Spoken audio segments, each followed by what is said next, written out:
Hey guys, and welcome back to Two Girls, One mukbang. I'm Bears. and I'm Butters, and thank you guys so much for coming to our giant McDonald's apple pie recipe vlog today. We appreciate you stopping by, and we hope you enjoy this step-by-step process in how to make this delicious dessert. We have already eaten this. You will see this in our past two mukbangs ago. You can watch us eat this whole beautiful apple pie.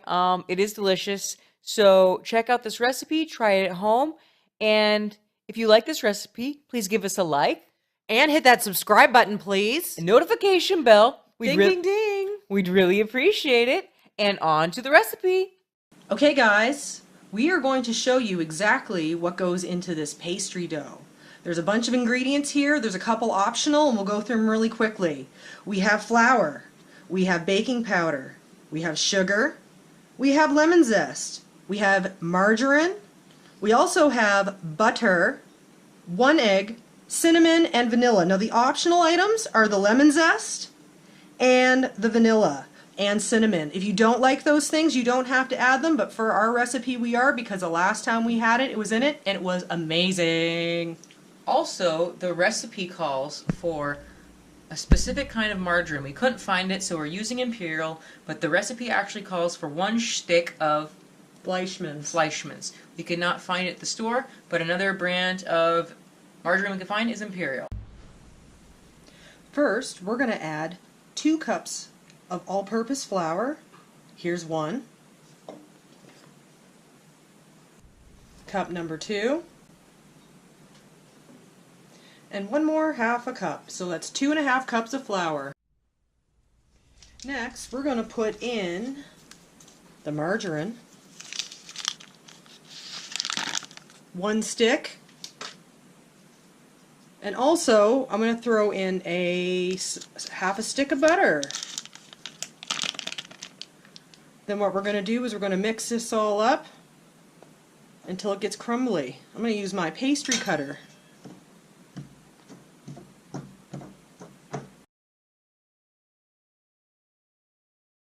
So this pastry cutter, what it does, it allows you to consistently and evenly get your fat or butter or margarine cut into your dough.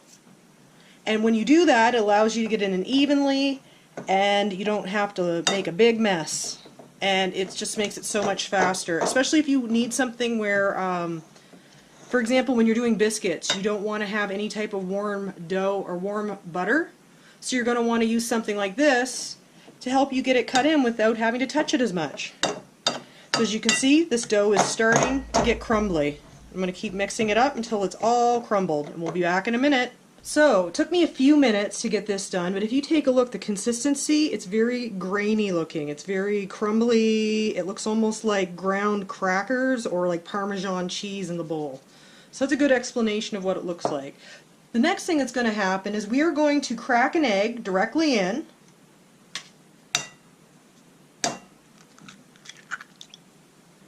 So now that the egg's cracked in, I'm going to start adding in the sugar as well. And we're going to get this all mixed up.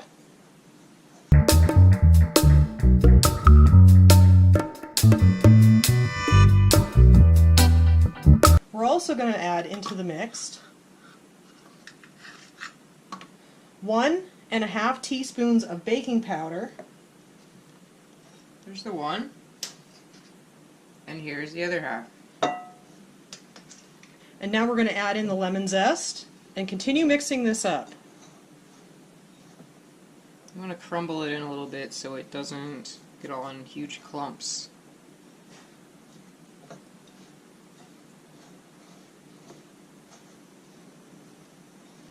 And now we're just going to keep mixing this together.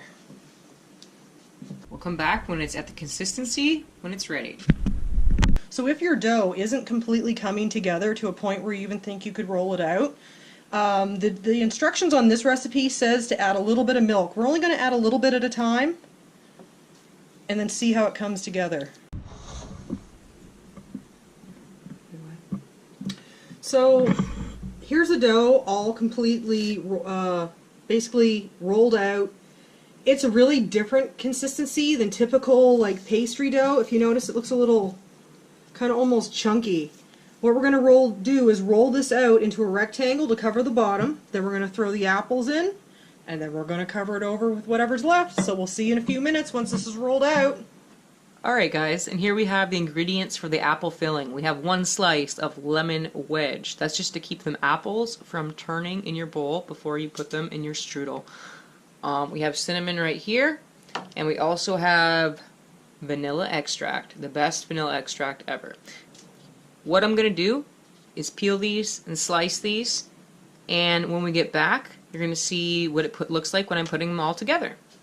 Alright guys, this is our apple core slicer. We love this little machine. We got it at Cost Plus World Market for $10. I'll show you exactly how it works right now. Alright guys, so we got our first apple on here. Well, it's not our first, but one of the ones we're going to peel for you guys. If you take a look at our little handy dandy apple core. Whee! And that was that. Look at that. Pretty fancy. Now all we have to do is just trim this little bit extra off and slice them up into little chunks. Awesome! Okay guys, now that we have our apples peeled, cored, and sliced, you can see how awesome they look. I cut them, I don't know, I can't put it into fractions how small they are, but I'll just show you in comparison to, here we go, my finger, you can see the size. So not too big at all.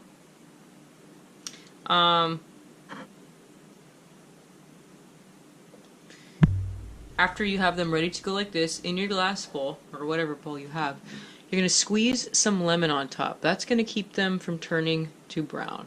So I'm going to squeeze this right on top. Woo! It's a crazy squeeze. It's a crazy splatter. There we go. Some lemon juice right on top. So on the apples, you're going to either have 8 small apples or 6 large apples.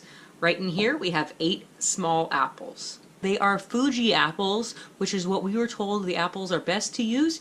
If you want a more sour taste, I would use Granny Smith, but Fuji is what we have around here. I'm sure you could use Pink Lady or Gala, but Fuji is what we're using. Our next step is going to be this right here, pure vanilla extract. We're going to be using 1 heaping teaspoon. So I'm going to measure that out right now.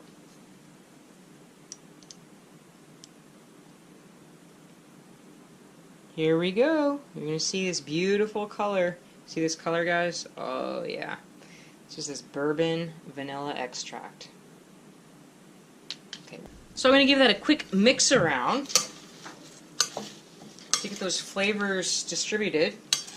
Get those flavors dispersed. Next step, we have the cinnamon. So we're going to be using a 1/4 teaspoon. You can use however much or little you like to your flavor liking.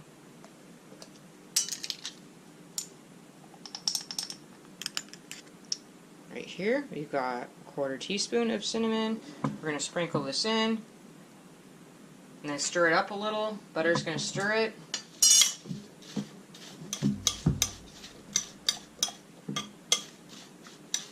You want to try to mix this up until you get the cinnamon a little throughout. They're all clumped onto 2 or 3 apples and the rest has none, right? You do not want sugar in this mixture. It will start making your apples really wet. It's not like doing an apple pie, so you want to keep your apples. Cinnamon is fine, a little bit of lemon juice is fine, but not a bunch of sugar in here. There's already sugar in the dough. That's the sweetness part of the dough, and the apples are already sweet on their own. So now that the apples are all mixed, you can see how delicious that looks. And next, we're going to start out with the dough. We'll start rolling it out. Right now, we're going to put on the oven at 375 degrees Fahrenheit. And also, right now, you're going to want to be preheating your oven to 375 degrees. You're going to use a glass Pyrex dish, well buttered. See all the butter on there? This is what, 9 by 13 pan? I Yes. think so. This is 9 by 13. It's your larger of your Pyrex. This is the type of dish you want. Get it well buttered on the bottom, and then you're going to be ready to roll your dough out.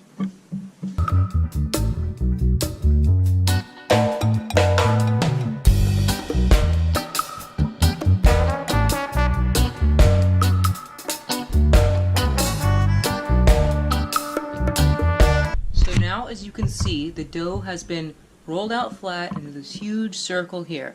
Next thing we're going to do is get the Pyrex, and we're going to put this inside of the Pyrex. We'll be right back so you can see. Okay, now we have the pastry on this. We've rolled it up and we have it on the side of this Pyrex. Now Butters is unrolling it. As best she can.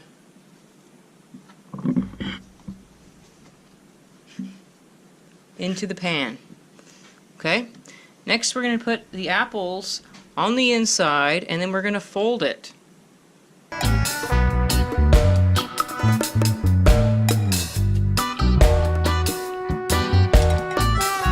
So now that you can see we have all the apple, we want to, any that fell onto the side here, you want to push into the middle, just like you would a burrito.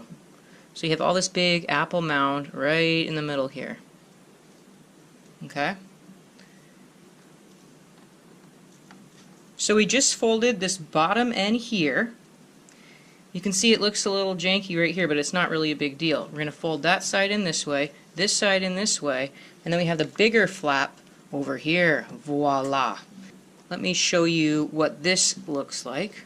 All done like this. As you can see, it looks like a burrito. And you just want to make sure everything's tucked in so your apples are not going to fall out. Make sure everything's tucked nicely. And then you're going to want to make sure, and if you do not cut holes in this, this will expand and pop and there'll be crap all over your oven probably. So after all of this is mended tightly together, you're going to want to cut a few slices down.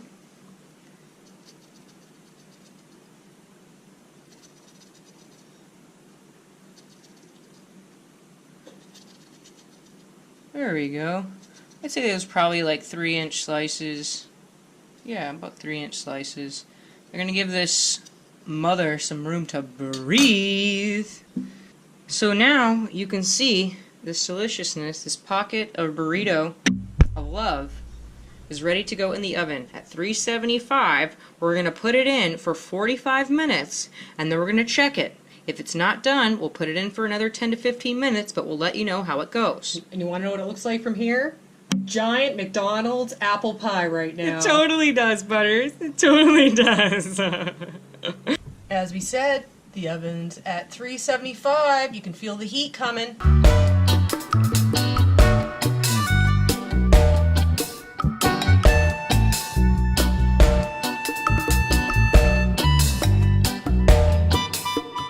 Alright guys, we just got this bad boy out of the oven. It was in for, we had it in for about 50 minutes total at 375. So you can see here, it looks like a huge McDonald's apple pie. So if you have someone in your family or your life that loves McDonald's apple pie, we guarantee this is going to taste a lot better. This is a massive one. This is freaking huge. You can see they're starting to brown. The edges are brown here. When we decide to slice this bad boy up, you guys will see what it looks like on the inside. Also too, when you're slicing this, wait till it's definitely cool, or moisture from the apples is going to run everywhere. You definitely want to let this cool. The best would be to refrigerate it overnight. You want no runniness at all. But if you want it hot, eat it hot, just dust it with a little bit of powdered sugar. That's how you'd eat it. This looks delicious. Hope you guys enjoy this recipe.